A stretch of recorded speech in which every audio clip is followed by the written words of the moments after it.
முன்னாள் முதல்வர் ஜெயலலிதாவின் கொடநாடு எஸ்டேட் கொலை மற்றும் கொள்ளை வழக்கு மீண்டும் சூடுபிடித்துள்ளது.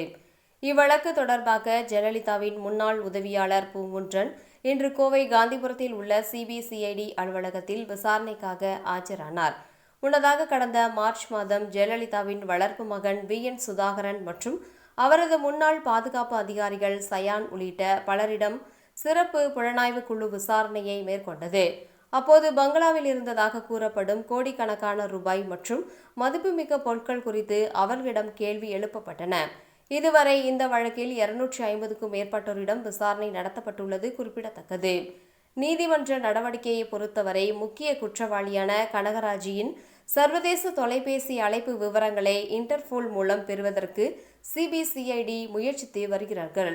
கடந்த 2017 ஏப்ரல் 23 கொடநாடு எஸ்டேட் பங்களாவில் நடந்த பயங்கர கொள்ளை சம்பவத்தில் காவலாளி ஓம் பகதூர் கொடூரமாக கொலை செய்யப்பட்டார். மற்றொரு காவலாளி கிருஷ்ணன் பகதூர் பலத்த காயமடைந்தார்.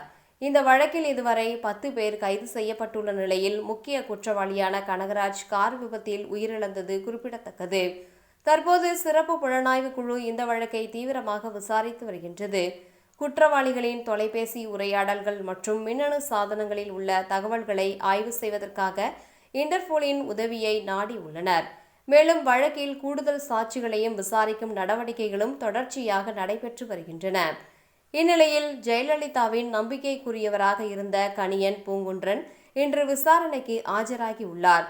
அவரிடம் பங்களாவில் கொள்ளை போன பொருட்கள் குறித்து விசாரணை நடைபெறலாம் என்றும் தெரிகின்றது. ஜெயலலிதா இருந்தவரை எப்போதும் பரபரப்பாக காணப்பட்ட பூங்குன்றன் அவரது மறைவுக்கு பிறகு அமைதியாக அரசியலில் இருந்தும் ஆட்சியாளர்களிடம் இருந்தும் ஒதுங்கினார். தற்போது தஞ்சாவூர் அருளானந்தா நகரில் உள்ள தனது உறவினர் வீட்டில் தங்கியிருந்து விவசாயம் உள்ளிட்ட பணிகளை மேற்கொண்டு வருகிறார் என்பது குறிப்பிடத்தக்கது.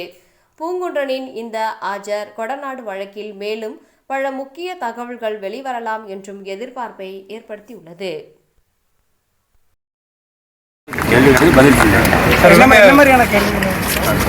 ஏற்கனவே 3 நாட்கள் வந்து போலீஸ் அவங்க விசாரித்தாங்க. இப்போ சிபிசிஐடி வந்து இன்னைக்கு விசாரிச்சது